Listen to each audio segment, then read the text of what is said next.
WNST, Towson, Baltimore, and hoping for a better longevity to the season around here. Certainly the Ravens kicked around by the Steelers on Sunday afternoon at M&T Bank Stadium. This guy has been trudging up and down I-70. We are ships passing in the night somewhere around Breezewood en route to Somerset. He is Mark Cabali. He is a longtime Steelers beat writer, now 16 years of back and forth. Now with DKPittsburghSports.com. They do a nice job of covering all things there, even Penguins and Pirates and Yins and that and the Panthers. But it's all things Steelers. And, when we get an ass kicking, it's nice that I can bring Mark on here, who I know pretty well through our travels. Mark, I don't think I've ever had you on the program. So first off, Virgin Voyage here. I'm giving you first chance to kick me because, the Steelers won in Baltimore, right?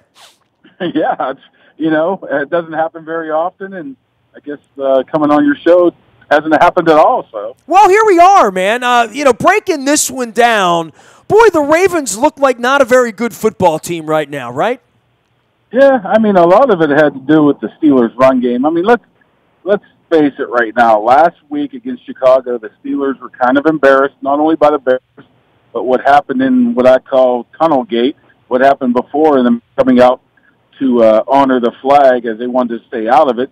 They dealt with that for 2 or 3 days during this week leading up to Baltimore, and they were kind of mad, and they had somebody to take it out on, and typically they don't take it out on the Ravens in Baltimore, but they came out. They wanted to run the ball. They made sure they ran the ball early, often. That first drive, they had to be 9 or 10 run plays, and that final drive, it was all Le'Veon Bell, so I think they just took their frustrations out on him. I think Baltimore might have just been in the wrong place at the wrong time on this one. Last week I talked to a lot of your colleagues who cover the team. I chased it down. It's great to have you on postgame instead of pregame. What would you have said about Le'Veon Bell last week after the Chicago game? I heard running in quicksand, running in sand, running on the beach. Doesn't look like the same player. Isn't seeing the field as well. All of that, didn't look like a whole lot of a problem. It really looked like the stretch was something that the Ravens really had trouble containing on the edges. Yeah, it was getting outside. They saw something on film earlier in the week that they thought that they can get to the edge. They usually don't like to do that a lot. A lot of times it's working inside out. But how you described Le'Veon Bell is pretty much point on, and it's still like that. He doesn't have that burst. And even though he put up 130, 40-some-odd yards, there wasn't that burst again against the Ravens. Maybe close to the end there was, and that's the biggest issue. Nobody seems to know why, if that's because he had off-season groin surgery or if it was because he missed all training camp. Those numbers are about the same. The 4.1 yards per carry. It was just the fact that they held the ball a ton. They were able to convert third downs, and he got a whole bunch of carries. It was up into the 30s. So when you look at it, 4 yards a carry has been about average for him over the past couple of weeks. He just got the number today, and that's why the overall line was pretty spectacular. Thoughts about Joe Flacco at this point, Mark? You have seen this, obviously, from the days of Pitt up there when he was there for 5 minutes and made his way over to Delaware. But, coming back and forth 10 years into this thing, I think we measure all these guys because he came out with Matt Ryan. Matt Ryan's playing the best football of his career right now. We've seen some guys sort of not blossom so well this year, from Eli Manning and maybe even Phillip Rivers and some other guys that are feeling their 30-something. Boy, Flacco looks like he could not run for a first down if his life depended on it. He looks like a different guy, and not that was ever his strong suit, but it certainly is something that's been taken away from him now. He feels very, very immobile right now. Yeah, and he looks that way, too, and that's not watching him every single snap like you guys in Baltimore do. To me, just from afar, it looks like he's afraid to take a hit. He's afraid to stay in there. He got the happy feet. He wants to throw it off the back foot so he doesn't take a hit. I think one of the interception to Shazier was a result of that, where he was just trying to get rid of the ball. I don't know if that has to do anything with that back injury or anything, but that's the biggest thing for me.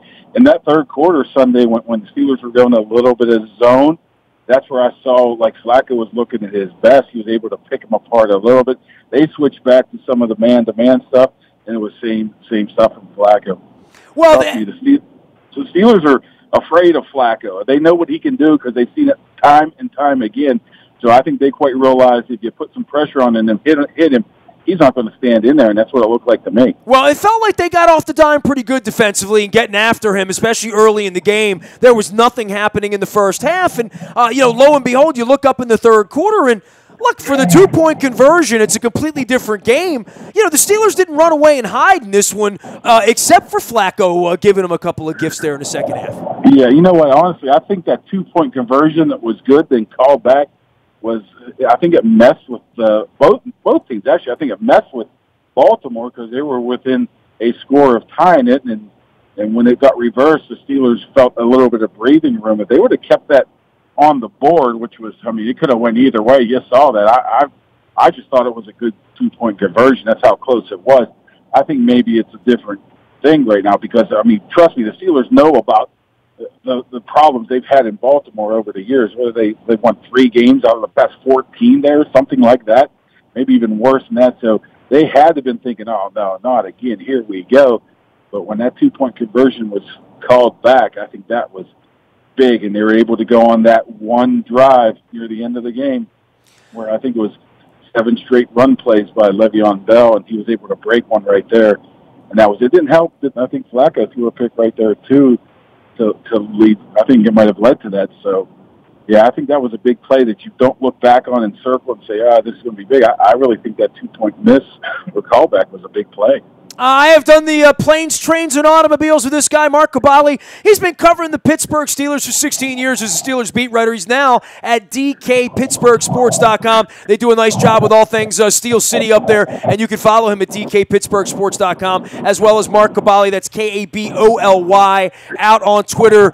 If you want to stay up with the Steelers the rest of the way. Dude, this is a weird year, right? Like, it's Cleveland stinks, Cincinnati stinks, and now the Steelers have one up on the Ravens, having beaten them very, very definitively on Sunday here in Baltimore. This sort of really opens up, and the Steelers don't have a lot of weird travel. They have some tough games. They're going to have to play New England, Houston, Kansas City, some other pretty good teams in this conference.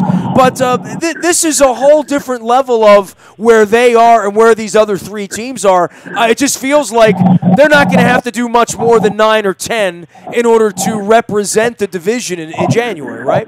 I know they're not thinking that way because regardless of how Baltimore plays and what their record is, they know that Baltimore beat them, swept them a couple of years ago and kept them out of maybe a first-round bye. So they're not going to look past the Ravens, even if the Ravens come in here and a couple of weeks come back to Pittsburgh and not win.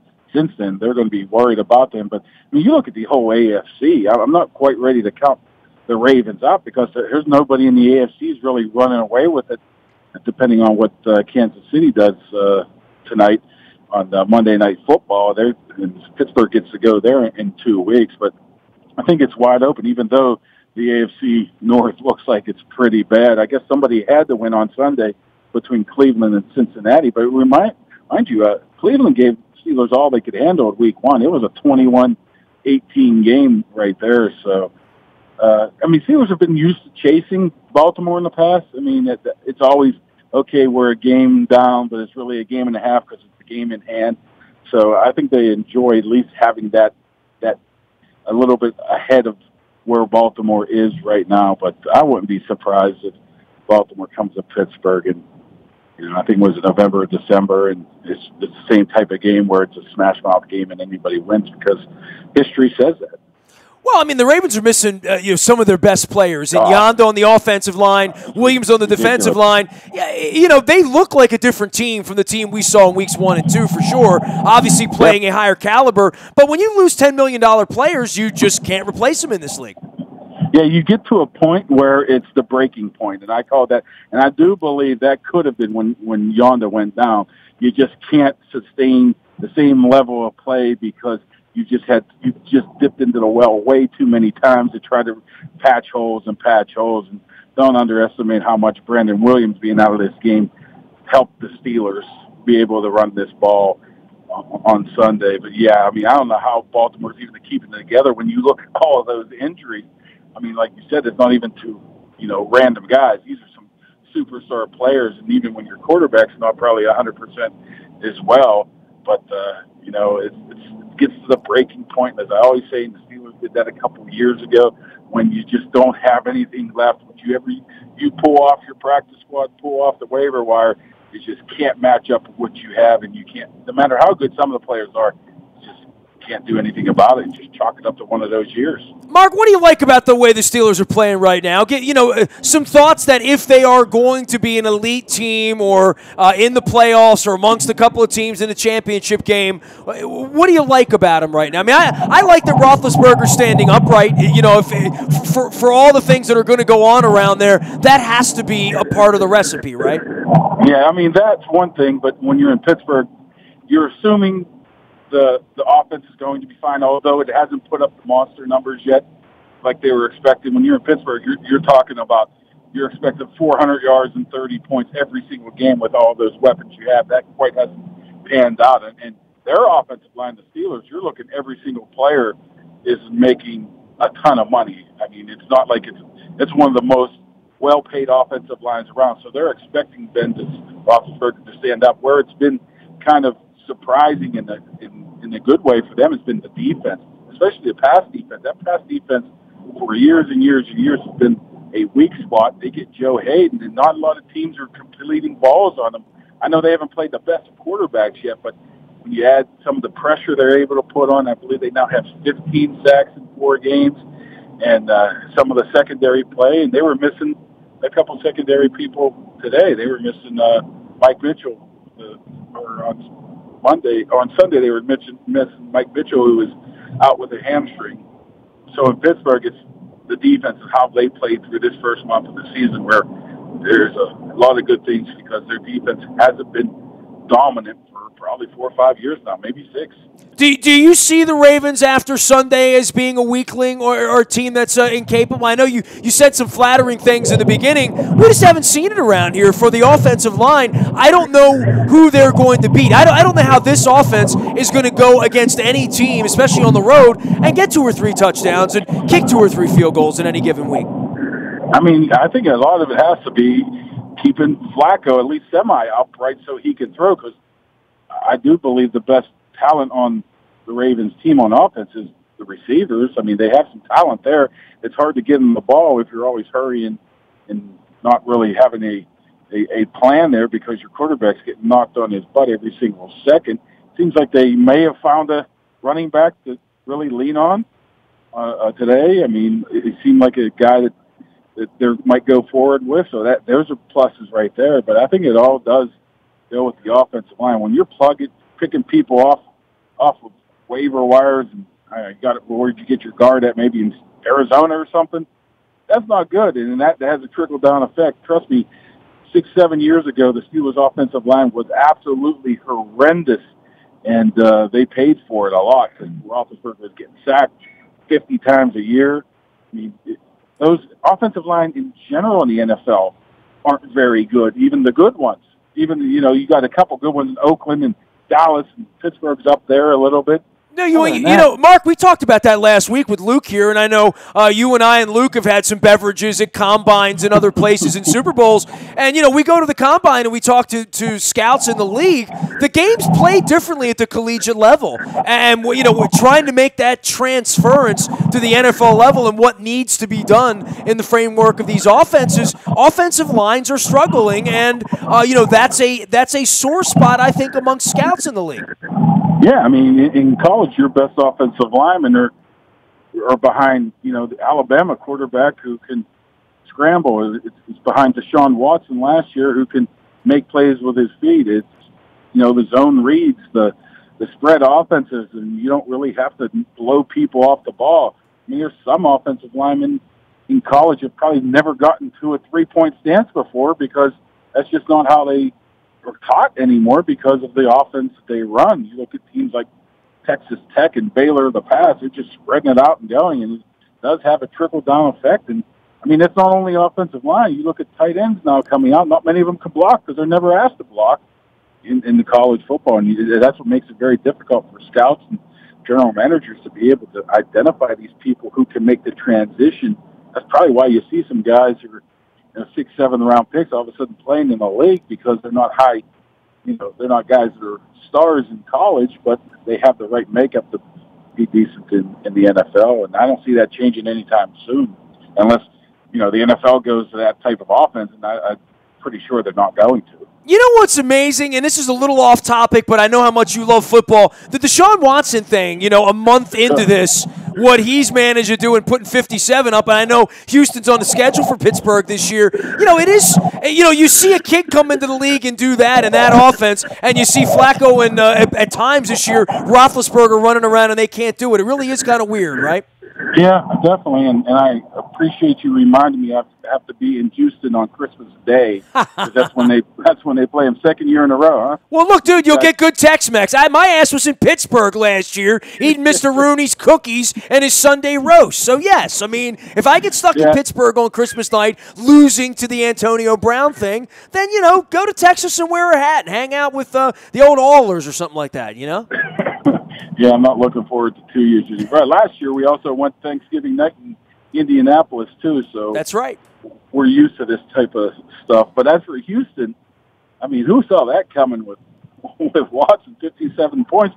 But then you have a guy, I know it's a little different because Cleveland doesn't have the talent around them quite yet, but Kaiser's struggling in Cleveland. So that's not like it's a foolproof plan, too. You never know what's going to happen. But, wow. Houston all of a sudden may be a player in the AFC just because of a switch to Deshaun Watson. And who thought he would be this NFL ready right away? It's just, it's against a pretty good Tennessee team, too. Oh, yeah. That's a slouch. Yeah, well, one more team you have to be aware of at this point. Mark Kaboly covers all things Steelers up in Pittsburgh at DK Pittsburgh. You can follow him out on Twitter. His last name is spelled Kaboly. Nice and simple, DKPittsburghSports.com. Last thing for you, Steelers having now played 3 of 4 on the road. The Ravens are going out to Oakland. They don't have any long trips. 3-1 with 3 of the first 4 on the road. Pretty good start. That's a real nice heady start for the Steelers, I think. Yeah, but people in Pittsburgh always have that little asterisk next to it. You played a rookie quarterback in Cleveland in week 1. You played against Sam Bradford-less Vikings in week 2. You lost to a bad Bears team in week 3, and then you probably look at it and say they beat a bad Baltimore team. So they're still holding their breath in Pittsburgh until they play one of those solid teams, and one of those solid teams, maybe not next week, Jacksonville. That should be a team that they should be able to beat, you would imagine. But the week after they got Kansas City. But look at the Steelers' second half of the schedule. Not only is it brutal, every single game is a 4:30 or 8:30 game. So it's a whole different type of atmosphere then. They got games against Detroit. They got games against, like you said, New England, Houston. They got some tough games coming up. Green Bay, too. They got to play Green Bay. Yeah, Green Bay. When you look at it, the early part of the season, they were hoping to get off to a quick start because they knew that second half of the schedule on paper looked pretty rough. Dude, I got to laugh at you because 10 days ago I was like, Jacksonville, that should be a win, We're sitting over at Wembley, and I look up, and it's 44-0. And the world's all blown up on the kneeling of the national anthem. And I'm like, yeah, Jacksonville, we all wanted this game. We all wanted to come over here and play them. So you got them this week, and then Kansas City the following week. Great having you on, man. I'm glad I tracked you down in the press box on Sunday. Happy travels back to Pittsburgh, and we'll see you in December in a couple weeks, all right?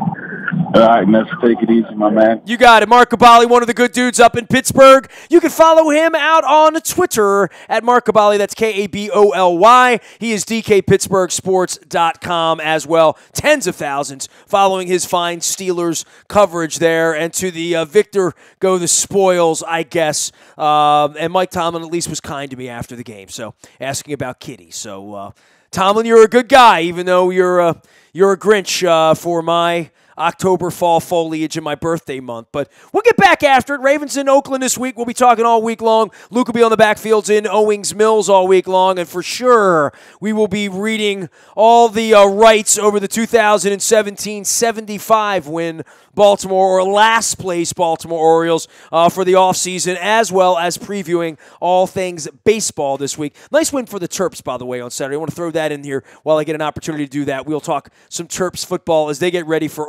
how I hate Ohio State later on in the week. Nasty at WNST.net finds me. Facebook, Twitter, LinkedIn, Snapchat, Instagram, streaming live on our Facebook as well as our YouTube WNSTV channel. We are WNST.net AM 1570 and WNST Towson, Baltimore, and we never stop talking Baltimore sports.